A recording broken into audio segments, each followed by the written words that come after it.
नमस्कार दोस्तों, आपका प्यारा मित्र ओम जितेंद्र सिंह तोमर एक बार फिर से आपके लिए लेकर आया है एक और नई व शानदार कहानी।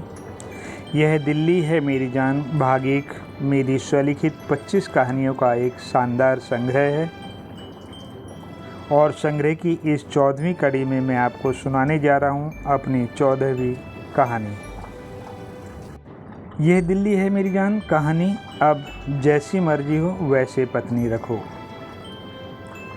मेरे दोस्त ने जयपुर में अपने पड़ोस में घटी एक घटना को मुझे बताया तो इस कहानी को लिखने के लिए मेरी उत्सुकता इतनी बढ़ गई कि मैं उसे शब्दों में बयान भी नहीं कर सकता। जितनी उत्सुकता मुझे इस घटना को लिखने में है, शायद उतनी ही उत्सुकता आपको इस घटना को पढ़ने में जाग जाएगी। कहते हैं कि एक बाप अपनी कितनी भी संतानें हों उन्हें पाल लेता है और उनकी सारी संतानें मिलकर एक बाप को नहीं पाल पाती। ये घटना उसी से संबंधित है।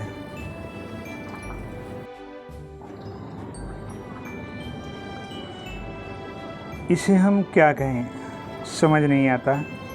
इसे हम आजकल की नालायक व संस्कारहीन संतान कहें या केवल अवसरवादी संतान, जो केवल अपने माता पिता के लाभ लेकर बाद में उन्हें दूध में गिरी मक्खी की तरह निकालकर बाहर कर देता है।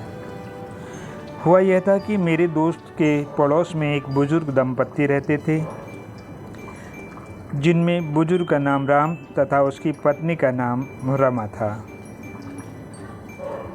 राम के 2 पुत्र थे और दोनों के एक पुत्र, यानी उन दंपत्ति को 2 बेटे और 2 पोते भी थे। साथियों, उन्होंने अपनी मेहनत और पूरी उम्र की कमाई से एक मकान बनाया था जिसकी कीमत लगभग 3 करोड़ थी। अब तक सब कुछ बिल्कुल ठीक ठाक चल रहा था। पोते हर वक्त दादा दादा दादी दादी कहकर उन दंपत्तियों के चारों ओर घूमा करते थे। जब कभी मैं उनके घर जाता तो वह परिवार मुझे सबसे आनंदमय परिवार लगता था। एक दिन अचानक से उन बुजुर्ग की पत्नी रमा बीमार पड़ी। फिर वह कभी उठी ही नहीं। इससे वह बुजुर्ग टूट गए। कहते हैं कि जब बुरा वक्त आता है तो किसी को बताकर नहीं आता। उन्हें न तो समय पर धुले कपड़े मिलते और न ही समय पर भोजन। खाना बनाना तो दूर की बात, रमा के रहते हुए अभी तक राम ने घर के किसी भी काम को हाथ नहीं लगाया था। रमा ने उन्हें कोई काम करने ही नहीं दिया जो उन्हें करना आता, और अब उन्हें इस बात का एहसास होने लगा कि बिना पत्नी के जीवन कितना दूभर अर्थात कठिन हो जाता है।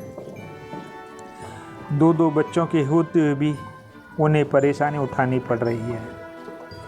राम समझ रहा था कि परेशानी उसे ही हो रही है, लेकिन यहाँ तो बात बिल्कुल ही उल्टी थी। वह बात है रमा के जाने के बाद कुछ ही दिनों में सामने आ गई। साथियों, एक दिन दोनों भाइयों ने सलाह की और अपने पिताजी से कहा, पापा आप गैरेज में शिफ्ट हो जाओ। क्यों? कि प्रश्नवाचक दृष्टि से राम ने अपने दोनों पुत्रों की ओर देखा। साथियों, पहले तो दोनों शक पका गए। फिर बड़ा भाई बोला, क्योंकि आपकी वजह से आपकी बहुओं को परेशानी होती है।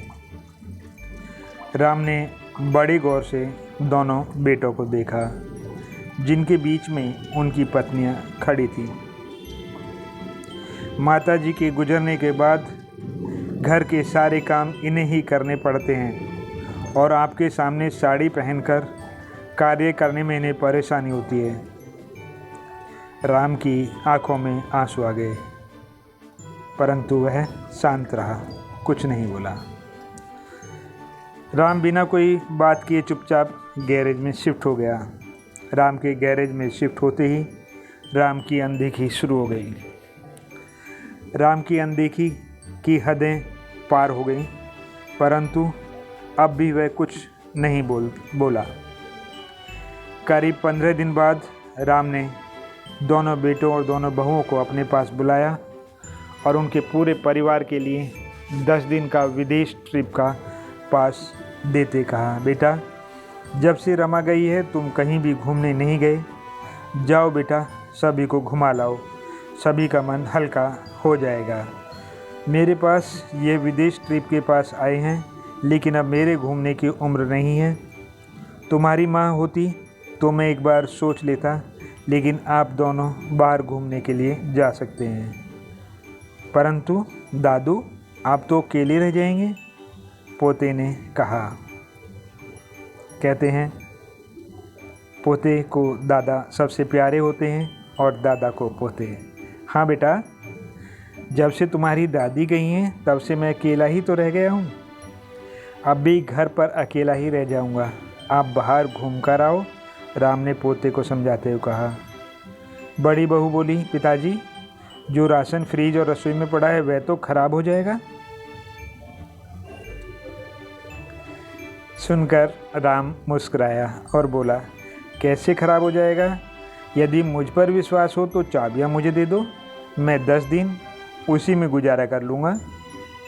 राम ने उत्तर दिया, ठीक है पिताजी, अगर किसी चीज़ की ज़रूरत पड़े तो बाजार से खरीद लाना। राम मन ही मन खुश हो रहा था।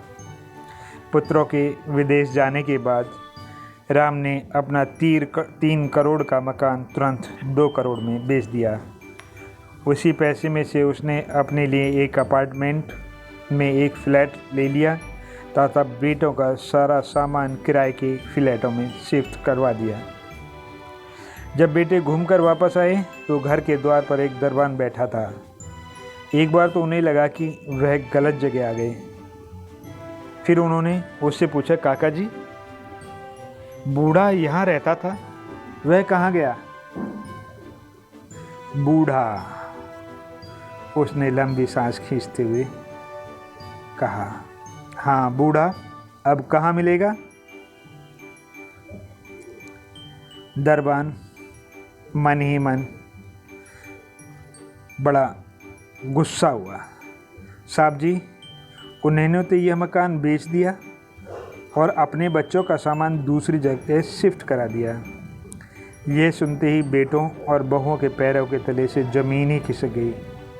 दोनों बेटों ने एकदम फ़ोन निकाला और दोनों ही पिता को फ़ोन करने लगे, तो वह फ़ोन बंद आ रहा था। दरबान उनके चेहरे के भावों को देख रहा था। फिर वह उनसे बोला, क्या पुराने मालिक को फ़ोन लगा रहे हो? हाँ काका। वह बोला, भाई उन्होंने अपना नंबर बदल लिया है और आपको नंबर देने के लिए भी मना किया है, परंतु आपके आने पर आपसे बात कराने को बोल कर गए थे। दरबान ने अपने फ़ोन से नंबर लगाकर बड़े बेटे की राम से बात कराई। फ़ोन पर राम ने उन्हें वहीं रुकने के लिए कहा। थोड़ी देर में वहाँ एक कार आकर रुकी। उसमें से राम नीचे उतरे। उन्होंने अपने दोनों बेटों के हाथ में किराए वाले फ्लैट का पता और चाबियाँ थमा दी। राम ने किराए वाले फ्लैट की चाबी देते हुए कहा, यह रही तुम्हारे फ्लैटों की चाबियाँ, और हाँ, उन फ्लैटों का 1 साल का किराया तो मैंने दे दिया है। और हाँ, अब तुम दोनों अपनी पत्नियों को जैसे मर्जी हो वैसे रखना। अब मेरी वजह से किसी को कोई परेशानी नहीं होगी। यह कहकर राम अपनी कार में बैठे और वहाँ से चले गए। पूरा का पूरा परिवार एकटक राम को गाड़ी से जाते हुए तब तक देखता रहा जब तक वह आँखों से ओझल नहीं हो गई। पोतों को समझ में कुछ नहीं आया कि उनके दादा अचानक आए और अचानक क्यों चले गए। राम के एक पोते ने पूछा, पापा, दादाजी आए थे और चले गए, उन्होंने हमसे बात क्यों नहीं की? परंतु पापा के मुख से एक भी शब्द नहीं निकला। बस इतनी सी थी आज की कहानी। लेखक आपका प्यारा मित्र ओम जितेंद्र सिंह तोमर। यदि आपको हमारी प्रस्तुति अच्छी लगी तो कृपया हमारे चैनल को सब्सक्राइब तथा लाइक करें तथा अपने दोस्तों में शेयर करें ताकि वे भी हमारी इस कहानी से अवगत हो सकें और हमें उनके विचार प्राप्त हो सकें। अब अपने प्यारे मित्र ओम जितेंद्र सिंह तोमर को विदा दीजिए। नमस्कार, जय हिंद, जय भारत। यह दिल्ली है मेरी जान की नेक्स्ट स्टोरी के लिए स्टे ट्यून्ड।